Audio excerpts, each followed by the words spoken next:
Bana amani ya Bwana iwe nanyi. Karibuni sana baba zangu, mama zangu, vijana wenzangu, wadogo zangu kwenye channel ya ndugu yenu mpendwa wenu Mfarisayo Christian Clement Masirigiti, the big man. Yes, tulikuwa tumefika kwenye kipengele cha Mungu sasa ameshawapa taarifa. Yaani alikuwa haombi ruhusa. Mungu bosi waga siku zote hawezi kupangiwa cha kufanya. Mungu alikuwa asha decide, alikuwa tunapa taarifa kwamba bana, nataka kwenye ardhi hiyo ambayo mliwafukuza wale wajinga pale, nipeleke kiumbe hapo. Malaika bana wakahoji kwamba wewe Mola wetu, bosi wetu bwana, unataka kupeleka likiumbe hapo ambalo litaenda kufanya mambo ya ovyo ovyo na litamwaga damu kwenye ardhi yako safi tukufu? Mungu akasema, hakika mimi nimeyajua sana yale ambayo nyinyi hamyajui. Miongoni mwa hilo kundi la malaika waliohoji hiyo alikuwepo mwamba mwenyewe, mwamba kama mwamba, shetani, ibilisi kama ibilisi. Sasa huyo jamaa bana, huyo jamaa, unajua nacheka kwa sababu gani? Unajua shetani ni tapeli sana. Yaani shetani bana, na Mungu alimweka kimkakati kwa makusudio yake, kwa sababu nitakuja nikupe sababu kwa data na mimi tunafanya kukusimulia, lakini kila ninachokisimulia hapa ni kitu ambacho nimekisoma na nimetumia muda mwingi sana kukiverify kitabu hiki. Yaani data ndo ziko hivi kwenye upande wa haya mambo ya kiroho, data ziko hivyo. Basi ibilisi ilikuwaje akafika mbinguni? Na wakati ibilisi sio malaika, ibilisi hajaumbwa kwa nuru. Malaika ameumbwa kwa nuru mzee. Malaika ameumbwa kwa mwanga, kwa miale ya nuru, mwanga kama mwanga. Malaika, ina maana malaika akiingia sehemu ambapo kuna giza, hata lile la usiku wa manane, lile giza totoro, mtaona, kwa sababu yeye ana nuru. Yaani yeye ni mwanga mwanzo mwisho. Malaika ameumbwa kwa nuru. Lakini majini, kama nilivyokugusia kwenye episode iliyopita, wenyewe wameumbwa kwa miale ya moto. Sasa shetani kama shetani kwa wakati huo akiitwa ibilisi? Unajua shetani amepata majina mawili. Yaani kabla hajafukuzwa na Mungu alikuwa akiitwa ibilisi, kama ambavyo malaika mkuu wa mbingu anaitwa Gabrieli. Sasa hivyo pia huyu shetani wa sasa hivi alikuwa anaitwa kipindi hicho ibilisi. Hapo ni kipindi bado na yeye ni kiumbe mwema, hajaleta ukinzani na Mungu kule mbinguni. Alikuwepo. Ilikuwa kwaje kafika kule? Kipindi malaika wanawaangamiza wale majini waovu kwenye ule uishiji wa dunia ya kwanza wa majini. Baada ya wale waovu wote kuwa wamekimbia, ibilisi kilikuwa ni kitoto cha jini, yani kitoto kidogo cha kijini. Malaika wakashauriana kwamba sasa hiki tufanyeje? Tukiangamiza, kwa sababu hiki wale waovu wote wamekimbia, kimebaki chenyewe tu peke yake, hapa tufanyeje? Mungu akawapa maelekezo kwamba wakachukue hako katoto ka kijini, waende wakaishi nako, wakapeleke mbinguni.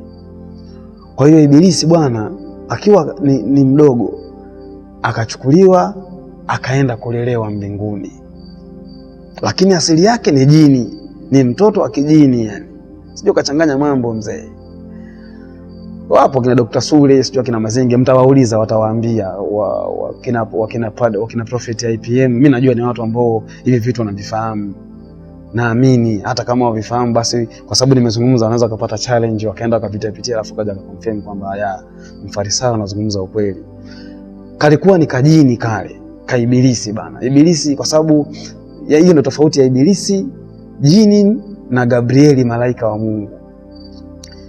Siku zote wanakwambia Waswahili, asili huwa haipotei. Jitu kama nilichoyo mzee, kwenye asili yake yani litakuwa nilichoyo tu baba, hata ufanyeje.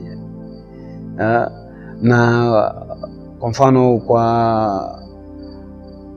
na tabia zingine kama mtu yuko nayo yuko nayo tu, itatokea tu mazingira tu ataifanya tu hiyo tabia. Yani asili waga ipotei, yani maji waga yaache mkondo wake, ndo maana yake. Basi Ibilisi akalelewa mbinguni, akawa akifanya ibada pamoja na malaika, akamfundisha ibada za kumwabudia Mungu na kila kitu cha mbinguni. Ibilisi akamasta, akawa anaelewa kabisa, tena akawa ni miongoni mwa malaika wenye kupiga ibada kweli kweli. Kipindi yuko mbinguni Ibilisi, hakuna malaika yeyote kwenye mbingu ya Mungu ambaye alikuwa anamzidi kufanya ibada. Ibilisi alikuwa anapiga ibada sana kwa Mungu, akimsifia na kumpa ibada. Sasa Mungu alivyoleta hii ajenda ya kumuumba Adamu, alivyowapa hiyo taarifa, wakahoji, wakaambiwa kwamba Mungu ana elimu kuliko wao. Basi wao wamepata taarifa, ni kama tu mfanyakazi ni kama bosi wa kampuni hajasema bana, kesho hii meza itatoka nje.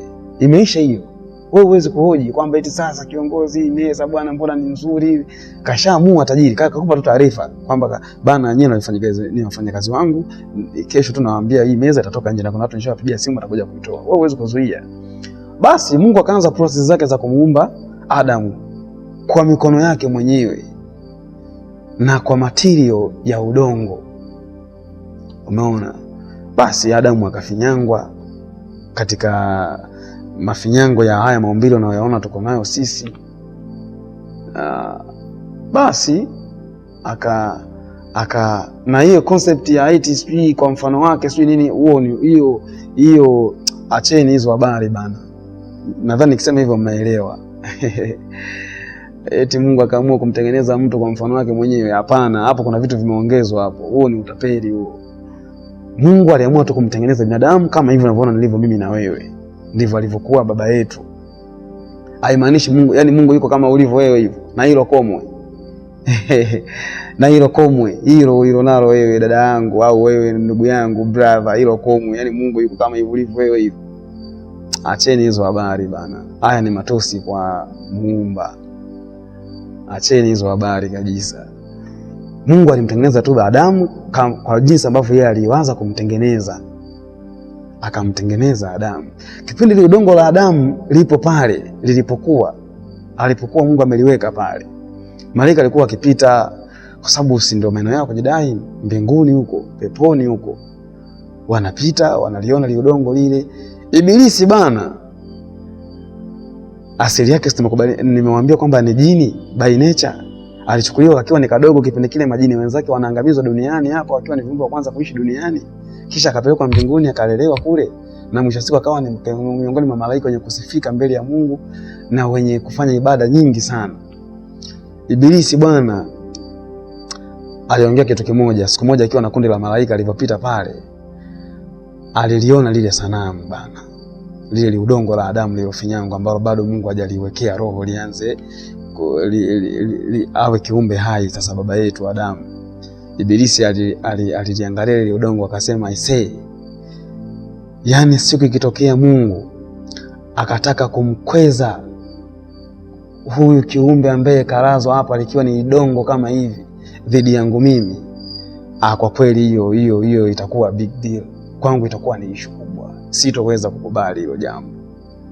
Yani ili dongo hili lije liwe eti ni bora kunishinda mimi, Mungu aje eti alipe mamlaka na utawala kushinda mimi? Kwa kweli hii haitoingia akilini mwangu. Basi wakaondoka na lile konde la malaika. Ulipofika wakati wa Mungu kutia roho lile udongo la lile limfinyango la baba yetu Adamu, basi Mungu akaliwekea roho lile udongo kutamaki, akawa Adamu. Sasa baba yetu akawa ni kiumbe kabisa kamili, yani kiumbe. Baada ya kuwa kiumbe, Mungu akawaita sasa malaika, akawaambia, jamani, nimewaiteni hapa mkutano mbingu nzima. Huo mkutano huo, bosi ana kikao na wafanyakazi wake mbingu nzima hiyo, mzee, malaika wote pale, kina Gabrieli, wakina Mikaeli wote pale, na malaika wengine wa Mungu wa upepo na nini wote pale. Basi Mungu akamwambia, bana,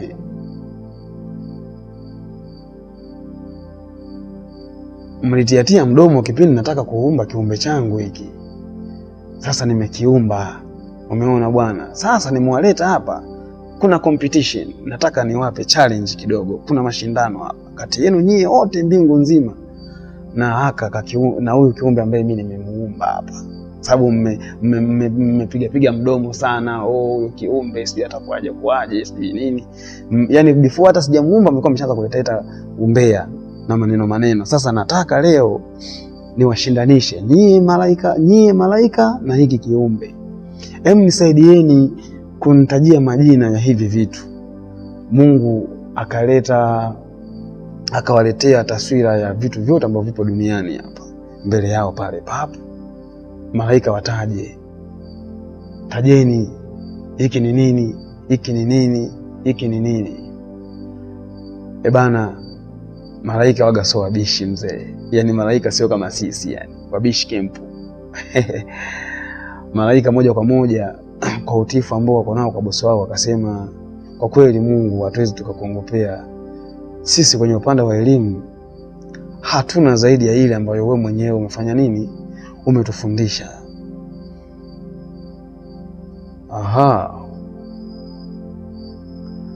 Na wakamsifia pale kwamba kwa hakika wewe ndio mwenye elimu na mwenye hekima. Unaweka mambo mahala pake. Maana hekima ni kuweka mambo mahala pake. Mungu ndio